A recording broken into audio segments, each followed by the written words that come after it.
sorry, what?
Can't do it. I've got to be standing all the way up. Walk out for walk in and walk out. I'm sorry. They inserted a Navy photographer on the floor, and they're all bumped all the way out. So there's nothing I can do. I'll try to come down one when he goes by, but that's all I got. Because you're not gonna. I have to lean out to get him coming down the carpet and trigger the remote. I'll try to give you what I can, okay?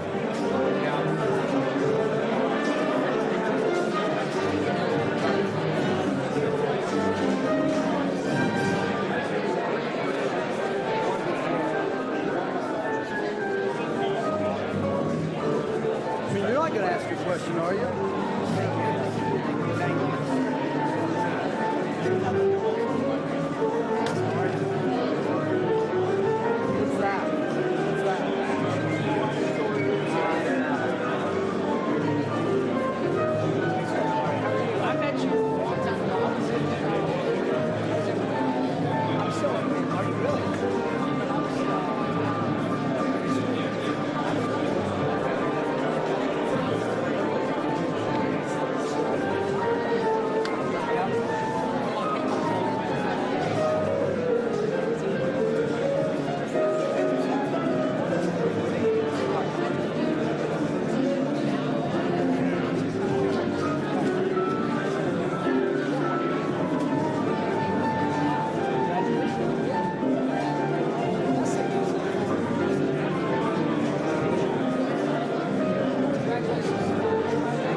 No, it's 200 a piece. So when he's doing walk in and walk out, where are you going to be?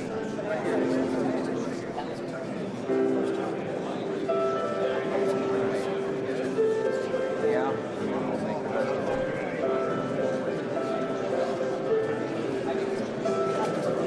Yeah, that's much better. That's great.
playlist on the way out.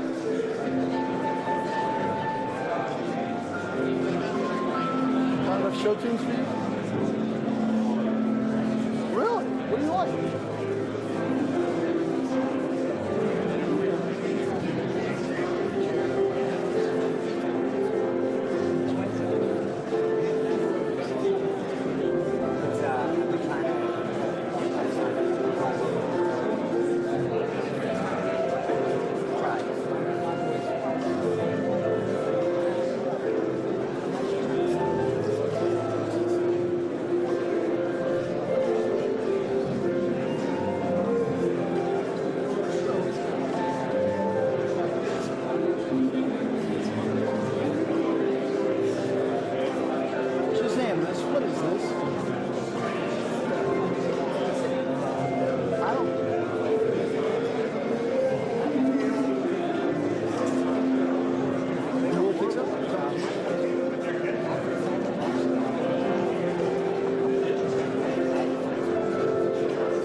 One little thing that blinks.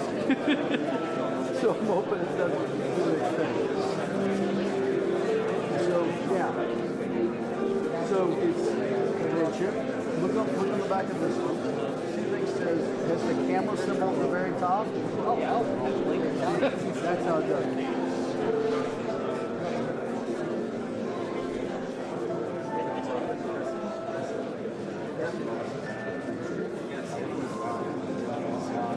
I did the same thing, and it was insufficient based on my age.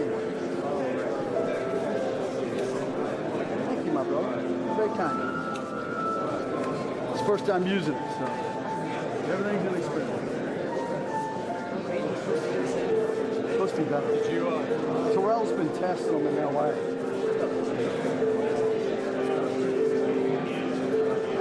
Yeah, same. Glad they did.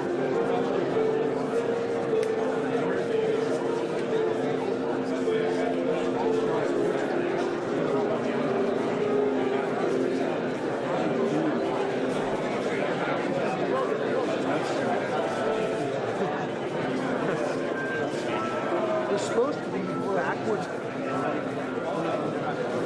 Right. These are supposed to be backwards compatible with the E versions, and that has not held true so far. See, that's I'm checked according to the turn on of the transceiver.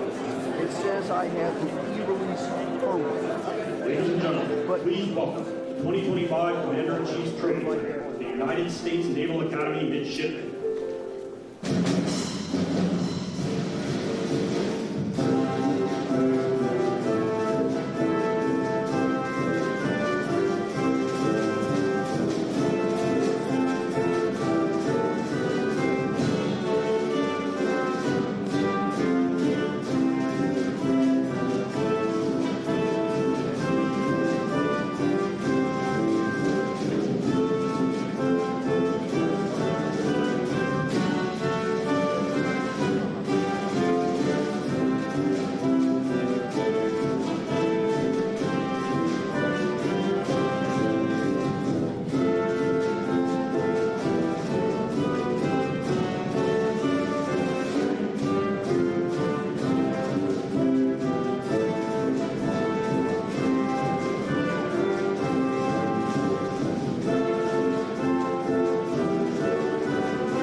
Ladies and gentlemen, the President of the United States, Donald J. Trump.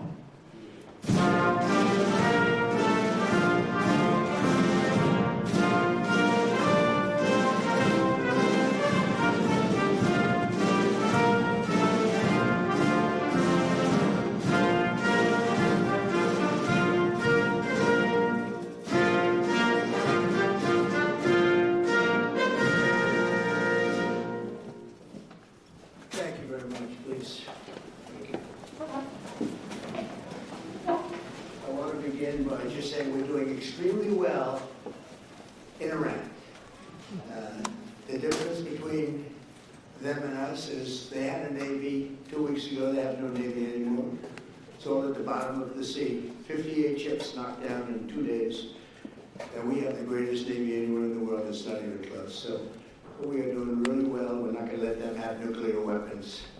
Because if they had them, they'd use them, and we're not going to let that happen. Should have been done a long time ago by other presidents. So it's an honor to be here. This is fun. And these are great athletes standing behind me. Great coaches, general managers, great people, and a great superintendent. Hello, superintendent. We only put our finest as these superintendents for these great schools because we don't want to have somebody that they don't look up to. We take our best, and they're really amazing. For the second year in a row, it's my great honor to officially present the Commander-in-Chief's Trophy to the one and only Navy midshipman football team with 11 wins and 2 losses, playing the best teams in football. I used to always think of the military services. They played like a little step below us. They played the big teams and they beat them. These players achieved one of the most impressive seasons in Navy football history and any football history, frankly. And I just want to congratulate the midshipmen. I met them backstage and they're great. Thank you. Congratulations.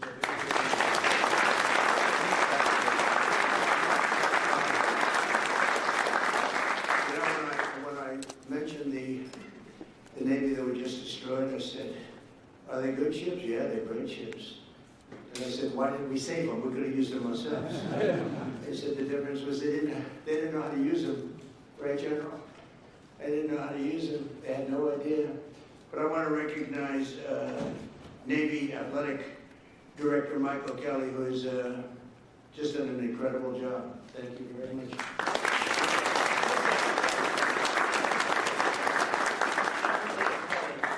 Along with head coach Brian Newberry, fantastic coach, Brian.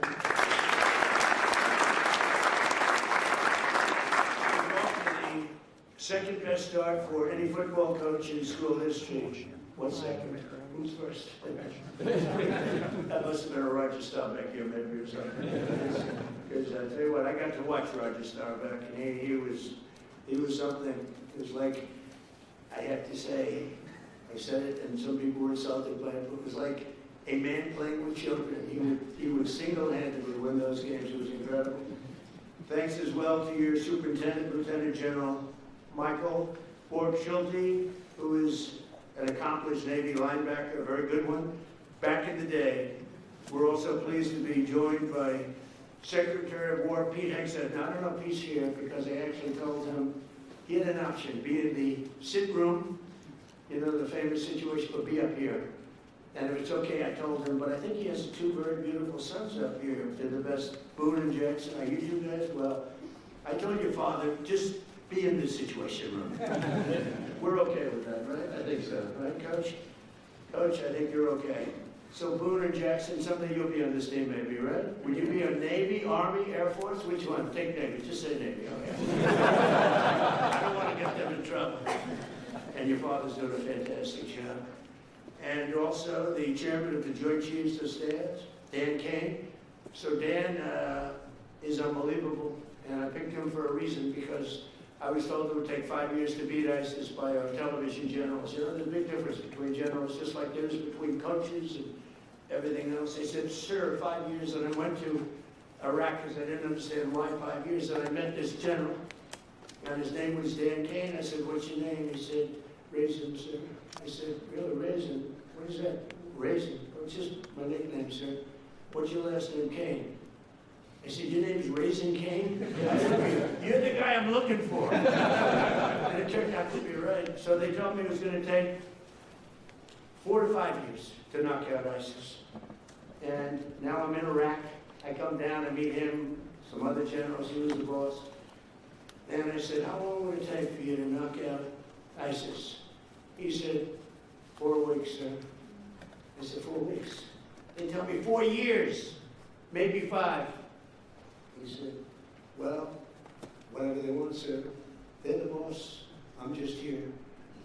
But you can do it in 4 weeks, sir. And you have time left over. I said, you gotta be kidding. And he explained that we went through a whole big thing. Well, nobody in this room would be bored by it. Actually, it's like every word of day, every word of it. But bottom line, I said, let me go back.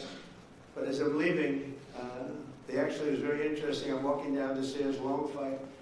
I had to turn off the lights after spending trillions of dollars. You had to turn the lights off in the plane because you didn't want to be spotted by the enemy. This was something, so we land.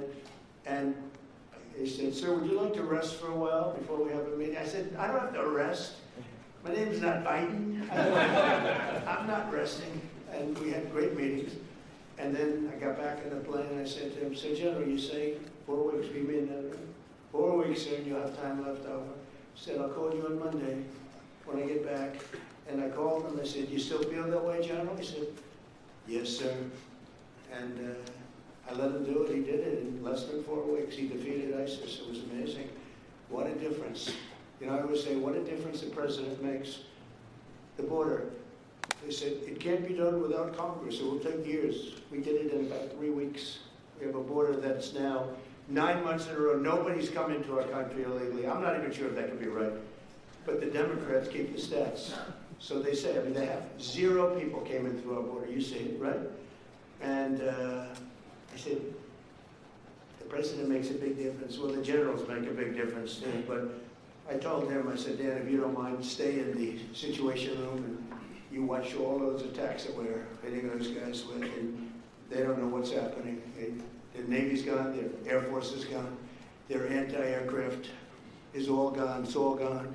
Their radar is all gone. Their leaders are all gone. The next set of leaders are all gone. And the next set of leaders are mostly gone. And now nobody wants to be a leader over there anymore. We're having a hard time. We want to talk to them, and there's nobody to talk to. We have nobody to talk to. And you know what? We like it that way. And we have many other distinguished members of the United States military, but I want to tell you, Hegseth is doing a great job. And Raising Cane is doing a great job, as good as anybody's ever seen. Don't forget, we had Venezuela. That was the beginning where people started to see the talent. I rebuilt the military and built it, frankly, including Space Force. But I rebuilt the military in my first term. I didn't think I'd be using it this much, but I'm glad I rebuilt it, because we can't let these lunatics have nuclear weapons, because they were going to use them. They'd use them fast. One of the ways you know that is when this whole thing started, they started shooting missiles all over the Middle East at countries that were basically not involved, because they wanted to take over the Middle East. And if they had a nuclear weapon, they would have used it. The only question would have been the first hour, the first day. That's the only question. They would have used it. And if they can use a nuclear weapon, the world would have been in big trouble. We had to stop. It should have been done long ago. I also want to thank FCC Chairman Brendan Carr, perhaps the most powerful man in this room. You are doing some job. He's trying to keep the fake news, he's trying to make the fake news real and respected again, which is not an easy job, but you're doing a really amazing job. First time that's happened in 25 years. So I congratulate you and everybody in the room. Everybody in this whole country is watching what you're doing, and we appreciate it. When a man can get elected in a landslide, winning think of it, 7 swing states, win them all. We win the popular vote. We win the Electoral College by a tremendous amount. We win the counties by 82 or 84%. And I got no good press. Think of it. Only one thing, that only means one thing. These people are not respected. They're just not respected, and we have to have a press that's respected. When you can win an election where they say that I got 94% bad press, think of it, the other side got 94% good press. When they can get 94% and you win in a landslide, that means the press is not respected. People have no confidence in. So you're doing a fantastic job. Senators Todd Young and Dan Sullivan, great senators, wherever you may be. You're here someplace. Where are you? Hello, fellas. Good senators. Great guys. And Representatives Ronnie Jackson, White House doctor. He served 3 presidents. He said he had Barack Hussein Obama. Have you heard of Barack Hussein Obama? You had Obama. I didn't want to talk about Biden, but he said, and you had Bush. You had young Bush, I call him, young Bush. I was not a fan, but that's all right. But the press asked him, who was the healthiest of the 3? Doc Ronnie. Stand up, Doc Ronnie. There's a big deal. Took a lot of heat for this. They said, no, most guys would say, well, we don't want to talk about that. They said, who's the healthiest of the 3? He said, President Donald J. Trump by far. If he didn't eat junk food, he'd live to 200 years old, he said. And I love this guy, and he then left and he ran. He was an admiral, and he then left, and he was a White House doctor, a very respected one. He saved a lot of lives. He was a great doctor. People don't realize that. And he then left, and he said, sir, I'd like to run for Congress. I said, you've never done it before. You won't be able to pull it off. In a very, very all-Trump district, there were 28 people running. Man was retiring. He's been there for years. And I said, Ron, I don't know. It's going to be tough, but we'll try it, right? And we got him in. He blew him away. There was one man that was favored. He was a rhino. He was favored to win easily, and we wiped him out, right, Ron? And he's been a congressman. He's one of the most popular people in Congress. But I don't care about that. I just care that he was my doctor, and he said I'm the healthiest human being he's ever. Ronnie, am I healthier than these guys back here? Yes, sir. Okay. All right. See, this is why I like him. Also with Ronnie is Derek Van Orden, a fantastic guy, and members of the Naval Academy's Board of Visitors. Sean Spicer has gone on to great things, and Walt Nuda. Walt, where's Walt? Walt's become a very famous guy. He works with me, and he does a great job. Great, loyal, incredible person. And Sean Spicer, where's Sean? Where's Sean? Great job. And he's got a very successful television career going. What the hell do I get out of it? Well, you know what? I get nice statements. That's what I get out of it, right? Yes, sir. 100%. It's great. You've done great. Thank you very much. Congratulations. Those are really the people that are very much in charge of making everything work at the Academy. And the other academies, separately, separate groups, a very important position. For the Navy Midshipmen, 2025 was truly a season for the ages. You didn't just win the Commander-in-Chief's trophy, you made history as one of the greatest teams to ever wear the proud uniform of Navy football, some uniform. The teams have gotten so good in the schools that I was able to get, and we're pushing it very hard to make it permanent, a military academy deferment policy.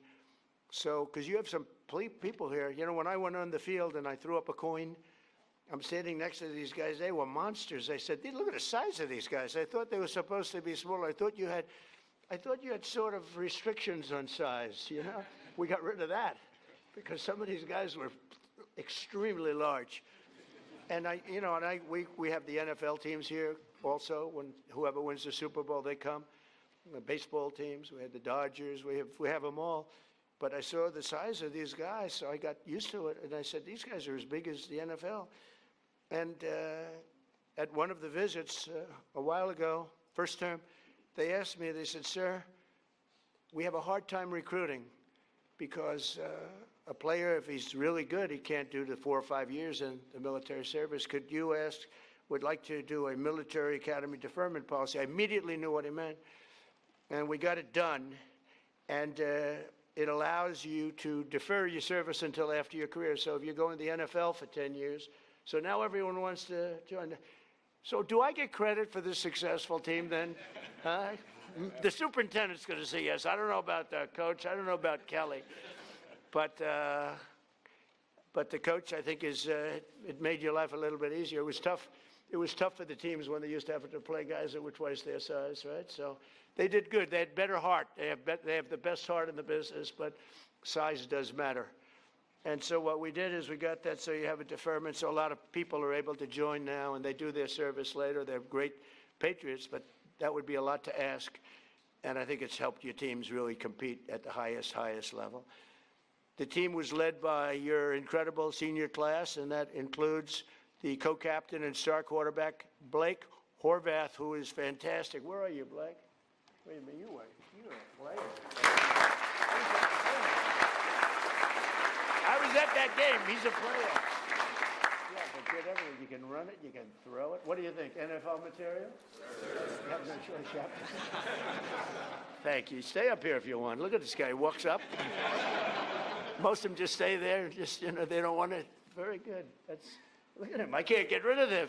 I can't stay there if you want. Come on, stay there. He's a quarterback. What the hell?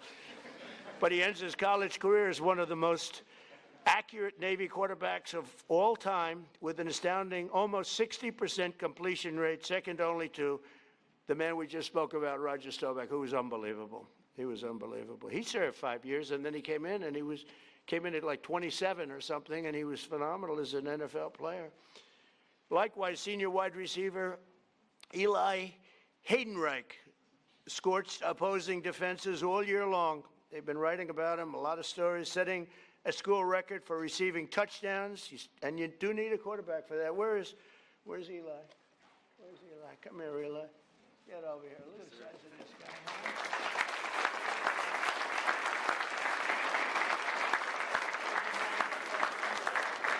They're all saying he's got NFL. pretty good. I see by the size of those hands, you have no trouble catching that ball. Beautiful. And we're going to bring them down to the Oval Office. Nobody else. We don't have room for none of all these big shots that we have here. None of the senators, none of all these people. We're going to bring them down. We're giving them a special medal, a beautiful medal, a very expensive medal that if I see it on eBay tonight, I'll be extremely upset.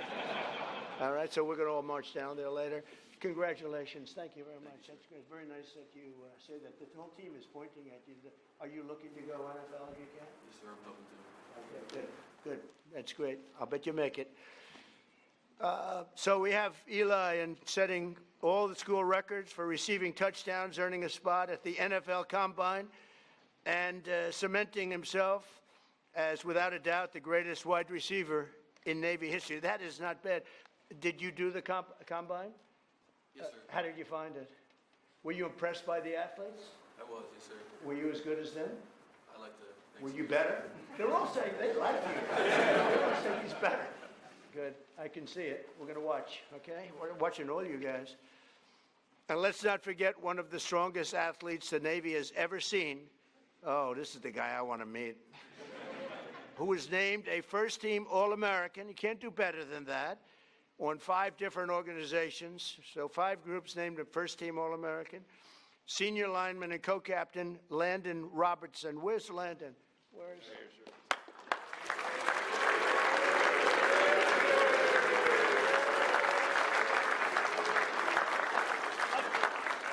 His arms are like steel. It just hurt my head. I hit his muscle. It's like steel. You think I can take him in a fight? Thank you. Congratulations. That's fantastic. So listen to this about Landon with a 665-pound squat and a 465-pound bench press. What about women playing in men's sports? Think we could have a woman take your position? Is there a woman out there? I don't think so. You know, we're trying to end that. No men. Think of it. No men in women's sports. Maybe I'll put Landon in women's sports for a little while. How ridiculous. I mean, you know, they say that's an 80-20 issue. No.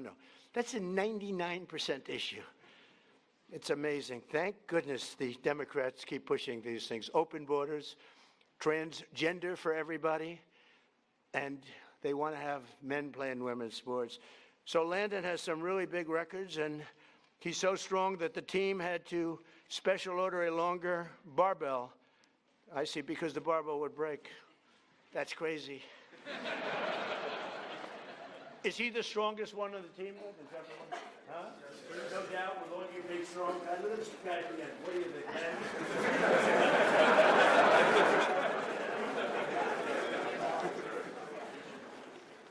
So thank you very much. We have a lot of fun at these things. I hope you. I love sports, and I love athletics, and I love competition. I love competition, and these guys are champions. But perhaps no single player better represents the heart and soul of this team than your 5'9", 174. I love those guys. Those guys that are a little smaller than you're supposed to be, but they have a bigger heart than everybody on the team, right? And the other team, too. 174-pound playmaker who delivered key knockouts and blocks on opponents almost twice his size. Senior Brandon Chapman. Brandon plays selfless, relentless football. I got this from his coach. As he likes to say, quote, here's a quote, "The way I look at it, the fight's not over until I win." That's a great, that's it, right? Just keep going. And that's really the spirit of the Navy and our great sailors. Where are you, Brandon?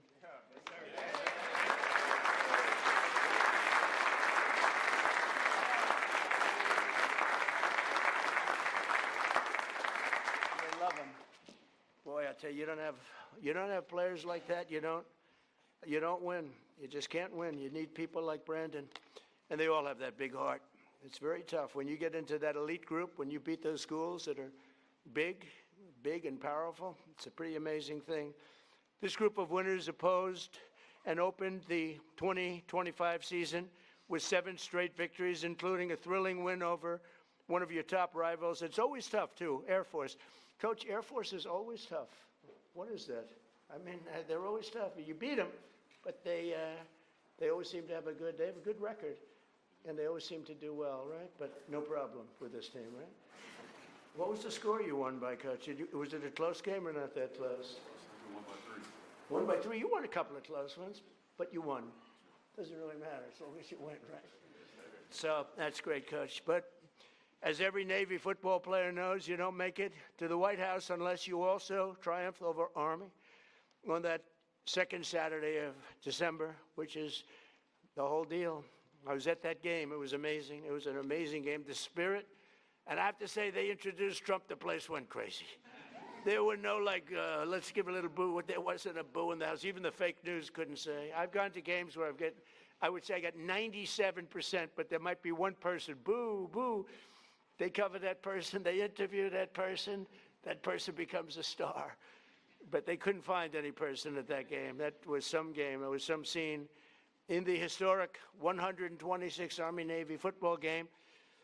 And again, something I really enjoyed. I love being there. I'll be there. Coach, I'll be there. You got to be back, Coach. We can't ever lose you. You'll be back, right? All right, you better be back. Do whatever you do, Kelly. Get him signed, right? Speaking of that, and you get him signed, all right? But you battle back from a 2-score deficit to draw within 6 points in the fourth quarter. Now, I was there. It was looking not great.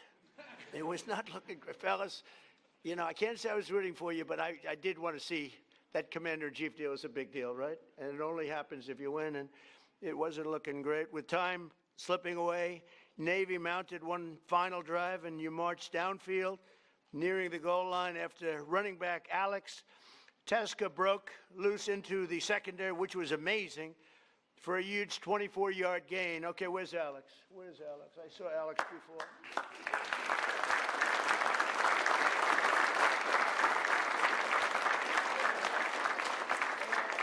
Thank goodness. Thank goodness. That was fantastic. I watched that because it was not looking good. After you did that, the momentum shifted, right, Coach? The coach was saying, I don't know, I got a problem, and then he did that. We all felt good. That's great. Congratulations. That's beautiful. That's amazing. So Alex did his job, and he did a fantastic job. But every football player knows, every single one of them, that you don't have heart, you don't have that. You can have all the strength, like Brandon, you can have all the strength you want, but if you don't have heart, that's exactly what Alex showed, and he's another one that's known for that. Then 3 times the formidable Army defense held the line, and they really held it, making it 4th and goal, midshipmen. So it's time to do or die, right, Coach? And with 6 minutes and 37 seconds left on the clock, other teams might have kicked an easy field goal, but that's not this, Coach. Coach, did you have a call? Did you call up the superintendent and talk to him like, what do I do? Or did you just say, let's go for it? I think you said go. I think you just go for it, right, Coach? But not this team with this coach, with the Commander-in-Chief's trophy on the line, which is a big deal. Blake dropped back in the pocket, surveyed the field, delivered a strike across the middle to Eli for a touchdown, and secured victory over Army in one of the most iconic moments in Navy football history. I wouldn't say in Army football history. I guess it was iconic also, but not quite in the same manner. But I watched that. That was incredible. The annual Army-Navy game is truly one of the most special occasions in all of sports, but in recent years, the college football playoff expansion has encroached on this sacred 4-hour time slot traditionally reserved for Army-Navy. So what did I do? I went out. I don't know if I could have pulled it off. I have much more power in my second term, don't you think? What do you think? Would you say, Brandon? Much more power. First term, I don't know if I could have gotten away with this, but what did I do? I went out and said, I'm going to sign an executive order to ensure that the second Saturday in December is preserved exclusively. Nobody's playing football. Not Ohio State against Notre Dame. Not LSU against Alabama. Nobody's going to play football for 4 hours during that very special time of the year in December. It's preserved forever for the Army-Navy game. Now, if you don't want to watch football, you don't have to. But if you want to watch football, you're only watching one game. You're not watching 19 different games, all of them in many ways big. So, Coach, that puts a little pressure because the whole world's going to be watching. So nobody else is going to be allowed. Of course, we'll probably get sued at some point. We always get sued. But we win those suits, and we'll win this one. The only game that's going to be played, so we preserve that time, no matter who it is. You're playing the Army-Navy game. It keeps it special. We like it, right? Are you okay with it? Huh?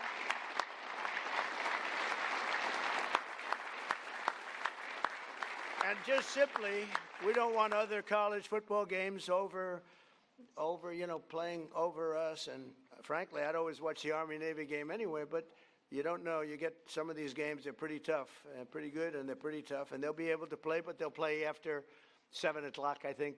We brought it all the way up to 7 o'clock, so that should give you plenty of time, even if you have a little overtime stuff. So it's great. It's just an honor to do because it's such an important tradition of our country. It's beyond football, actually. It's a tradition of our country. In 2 short months, the 28 seniors on this team will be commissioned as officers in the greatest military the world has ever seen. We're the greatest military in the world, the strongest, the greatest, and we're proving that when you can take Venezuela in a matter of minutes, put somebody on a helicopter that was well guarded with thousands of people with iron doors. Those doors were like plastic. The United States Navy, the Marines, the whole military, we have the greatest in the world. I was so proud of what I did, and I always loved Space Force because that was my baby. That has never happened. That hasn't happened in 81 years, a new force, and it hadn't happened. And I think we all agree that Space Force has become, you think, right? Very important to the success that we're having even now. Over the past few weeks, the world has seen the true strength and might of our sailors and aviators as they fought in one of the most complex and successful military operations of all time against the Iranian regime. And it's amazing. It's not, I don't want to get too crazy here. Not a contest. It's not even a contest. They do whatever they want. They had a lot of great equipment. Russian equipment, Chinese equipment, they had plenty of money. That equipment was useless against us, useless. No force on earth can beat the American sailors or the American military. We're the strongest in the world by far. To those standing behind me who will soon be joining these missions, I say, sail fast, stay strong, and go Navy. And I just want to congratulate again this incredible team on the win of this trophy. It's not often that this trophy gets presented. You have to have a very special year to get it. And I'm going to sign the executive order right now and then invite Coach Newberry up to say a few words and talk about what a great team and what great individuals they are. So, Coach, I'll sign and then you take over, okay? Thank you very much.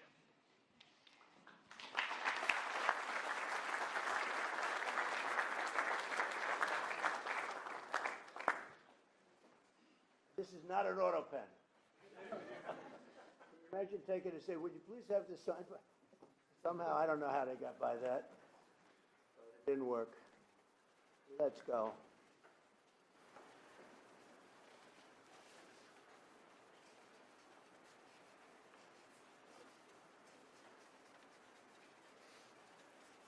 All right, it's a good one. We rate them. That's close to a 10, maybe a 10. See, fellas, you can see it first. That's pretty good, right?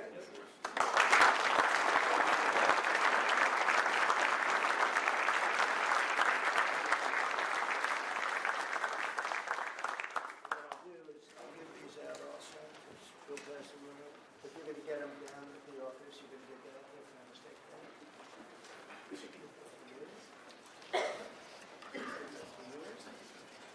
Coach, take over. Thank you very much.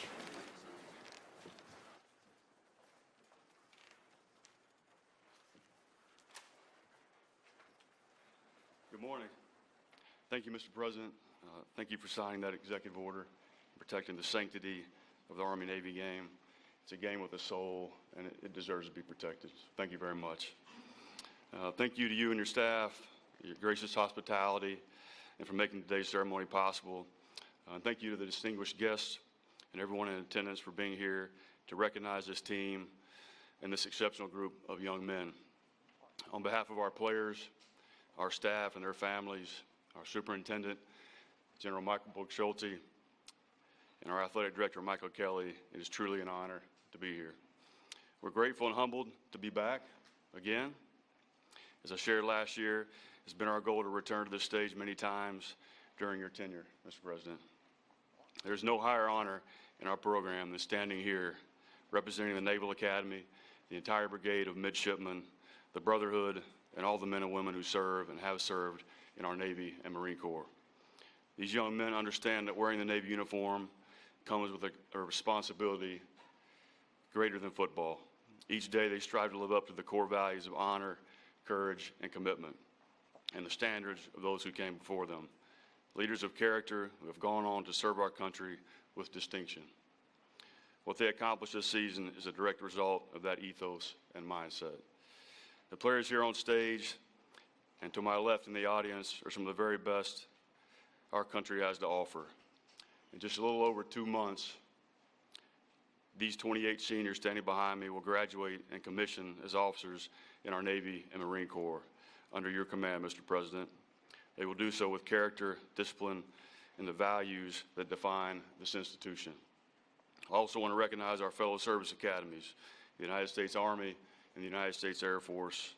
The rivalry we share is among the greatest traditions in college football, but it is grounded in deep and enduring respect, because we know that one day many of these young men may stand shoulder to shoulder in defense of our nation. The Commander-in-Chief's trophy represents the commitment, discipline, teamwork that define the future leaders and warfighters of our armed forces. Every day our players balance the demands of Division I athletics with the responsibility of preparing to serve as officers. That challenge forges the character this trophy represents. In our view, it is the most meaningful and honorable trophy in all of college sports. To our families, alumni, and the countless people who support the Naval Academy, thank you. Your belief in these young men and in what this institution stands for makes moments like this possible and special. Mr. President, thank you for hosting us today and for your continued support of the men and women who serve our great country. This time, I'd like to bring our two captains, Landon Robinson and Blake Horvath, up to present you with a couple of gifts. Great. Thank you.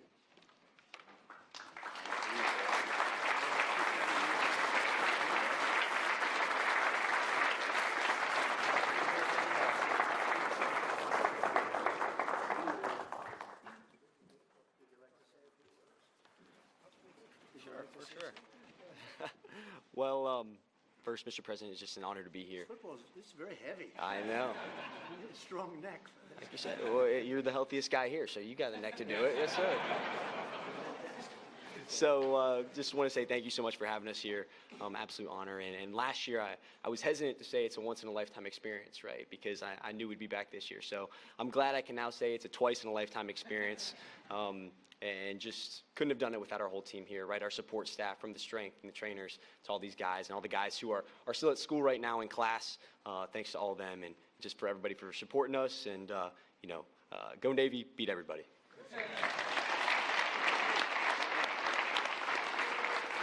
Absolutely. First off, thank you, Mr. President, for the opportunity to be here. Blake said most of it, but I'm just so thankful to all my teammates and all my coaches for all the hard work they've put in. It's very hard to go 11-2 in a season, but I couldn't be more proud to play for Navy football, and I couldn't be more proud to represent the United States Naval Academy. So go Navy, beat Army forever.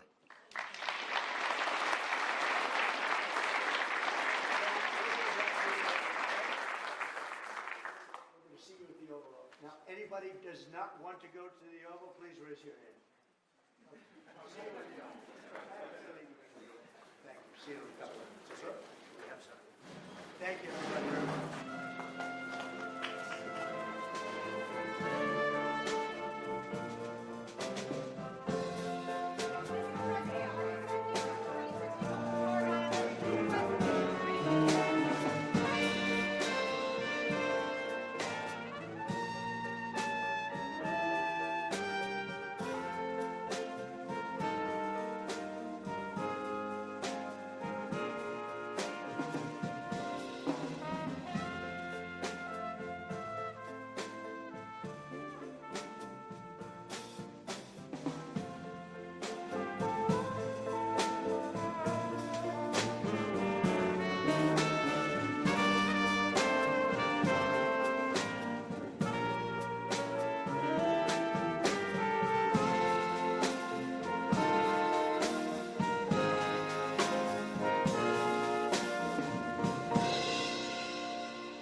participating in the 2026 residency match. According to the match data, over 50,000 applicants applied for almost 41,000 positions. This gives you an idea of the competitiveness of this process. And when you see the results, you will certainly be impressed. The top choice specialty is near and dear to my heart, and that is internal medicine. That is followed by a tie between general surgery and family medicine. What do you think is the #1 hospital placement? Our very own University of Illinois Hospital.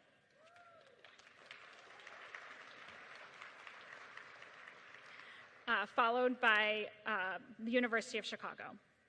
Now, Mia Cirincione, the class president of the class of 2027, will share a congratulatory message with each of you. Huge congratulations again.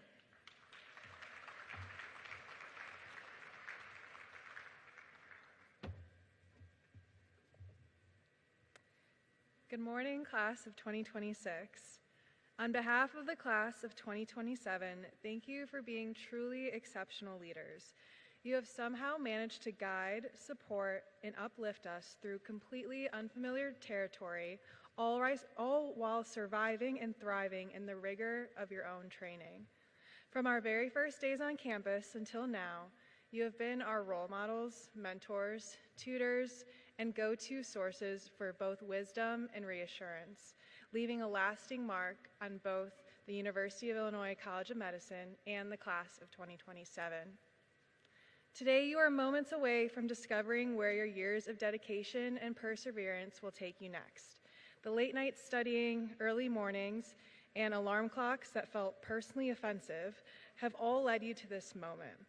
Each of you brings something uniquely valuable to the field of medicine, and your passion, commitment to equitable care, and authenticity will continue to impact every patient and community you serve. As you open your envelopes in a few moments, take a moment to appreciate everything it took to get you here, the sacrifices, setbacks, small wins, and the times you weren't really sure you'd make it, but did anyway.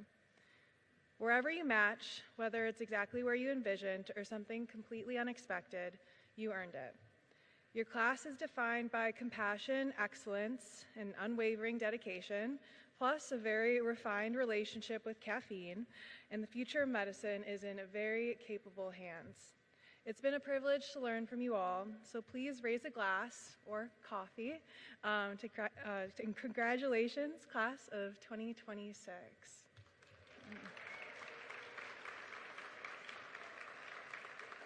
I now welcome Dean Charlie Mborboom to the podium.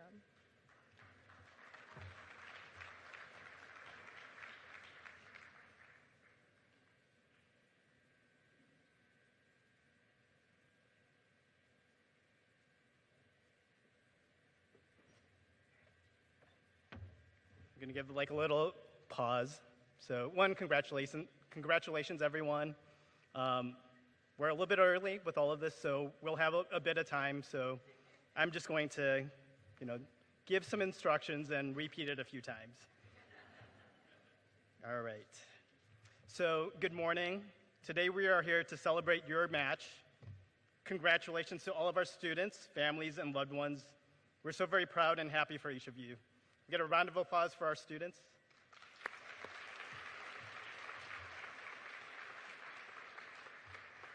All right, now we're going to go into the instruction for distributing the envelopes, all right? So this is the moment you've been waiting for. At this time, we will distribute your match envelopes. Your envelopes are organized by your community, so see the signs to the line up. And after you obtain your envelopes, please do not open them until instructed. So the lines are over here. They're organized by your houses. After you open your match envelopes, we will take photos by specialty and by house if you wish to participate. We will make announcements over the microphone, so Eric will be making those announcements. If you, for any reason, do not want your match results included in the match results, please scan the QR code at the registration table and fill out the Google form by 11:35 a.m. So students, this is the moment. Please make your way up to the community signs to receive your match envelopes by your PHAs. The moment you've been waiting for is here.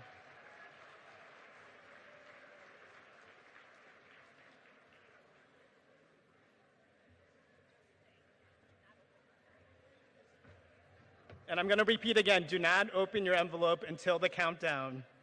We do not want a match violation.